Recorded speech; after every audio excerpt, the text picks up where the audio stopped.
Hi everybody, it's Maria here, and I'm so glad that you're joining me because a few weeks ago my friend Erica and I hosted a rainbow themed video hop with some amazing giveaways.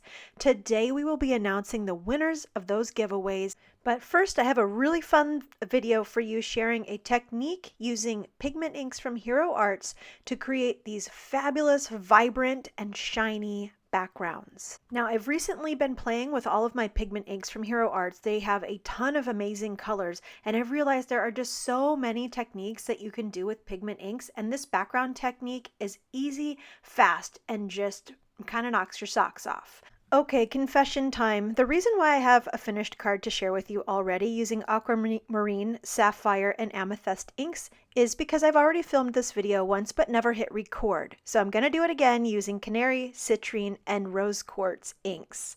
I'm starting with my Canary ink, which is just a gorgeous, sunshiny, happy yellow. And then I'm moving on to my Citrine ink, which is it's a perfect orange ink. And then moving on to Rose Quartz, which is a vibrant pink that makes this all look a little bit like sorbet or a tropical sunset. This ink is sticky and juicy, so I don't need to do anything now except for to dump a bunch of clear embossing powder on top, make sure that it's thoroughly coated, and heat it with my heat tool.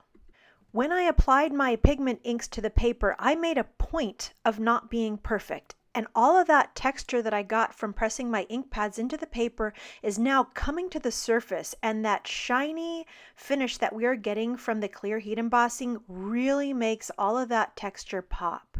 Now I'm going to grab my double-sided adhesive sheets from Tonic Studios and create a sticker to use with my cover plate die sentiment. I'm peeling off the backing of the double-sided adhesive sheet just from one side, and I'm going to apply that onto the back of a piece of black cardstock. I'm carefully laying it down, rolling it so that there are no bubbles, and once it's down, I can peel off that extra backing to reveal the black cardstock as a sticker.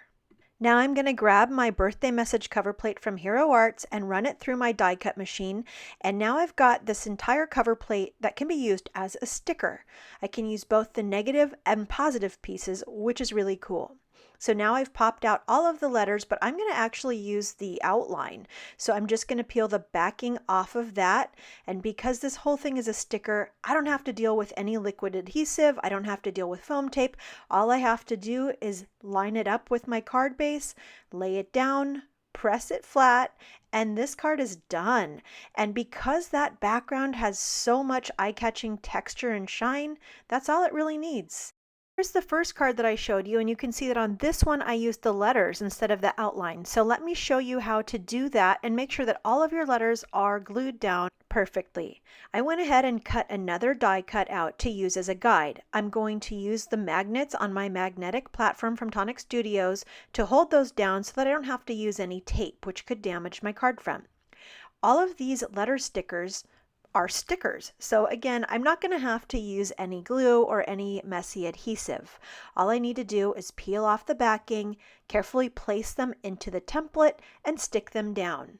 When they're all down, you're going to be able to see that they're in perfect alignment, and all I need to do now is remove the guide that I used, and that will easily come up since we didn't use any adhesive, just the magnets to keep that in place. This card is done, and it really doesn't get much easier than this for such a bold and colorful look. Now let's take a look at all three of these cards that I've done today. I hope you thought this technique was fun, and if you give it a try, I'd love to hear what you thought of it. Now I know a lot of you are here to find out who won our giveaway, so let me get on with that right now. First of all, I want to say huge thank you to all of our sponsors. Without generous companies and individuals like these, we would never have been able to pull off such a fantastic giveaway. Thank you to all of you who took the time to go through our YouTube hop and watch all of the videos. We so appreciate you taking the time to join us. Congratulations to all of the winners. We're so excited that you were able to win. If you do find that you are a winner, please go to the description box below this video and make sure that you follow the directions to claim your prize. We are so grateful for all of you. Thank you so much for joining us. And I want to make sure you guys take one last look at all of our fabulous sponsors. If you are able to support them in any way, these are some wonderful companies that are certainly worth supporting. Thank you all. Have an amazing day.